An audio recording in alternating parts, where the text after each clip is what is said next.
I've showed some pictures from my pre-transition to my secretary that I hired a year ago, and she was like, "No, what?"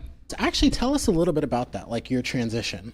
I transitioned 10 years ago, and it was around this period of time. My mom had passed away in 2011, and I was going through my mom's things and remembering borrowing clothes when I was a kid, and I ended up taking some things back, and it just, for whatever reason, it hit me at different times in my life, and I would do some things about it, but then I would purge everything. And so it had been years since I had even really thought about any of this, and it just came flooding back, and I couldn't understand it. I didn't know why I was feeling this way.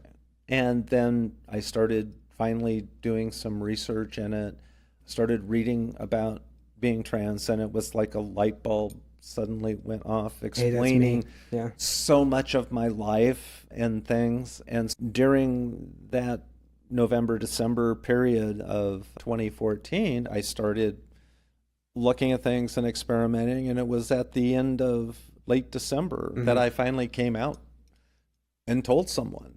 And it was my cousin who I had grown up with. And when I said, "Yeah, I'm trans and I think I'm going to transition," and she goes, "Oh, that's not surprising." and it literally was, I was like, "Really?" She goes, and when we talked about it, different things, it was like, "Oh my God, this is so obvious now. Why I did not see these things before." And a lot of it was religious. I viewed it as being a sin. And having sinful thoughts, and that it was somehow wrong. I didn't realize that it was just a natural part of human development. And after I started doing that research and started looking at stuff, I finally contacted a therapist, and I had ordered hormones from Thailand through Amazon illegally, and so I was taking those. And so when I did my first therapy appointment, she was like, "Okay, we got to get you to a doctor so that you're doing this correctly." And literally, I think I had my first therapy session in February, started hormones in March. I changed my name and gender in May, and I was full-time as Jessie in June. Was it a huge weight off your shoulders? It was a huge weight off my shoulders. And this was within 6 months? Within 6 months. Wow.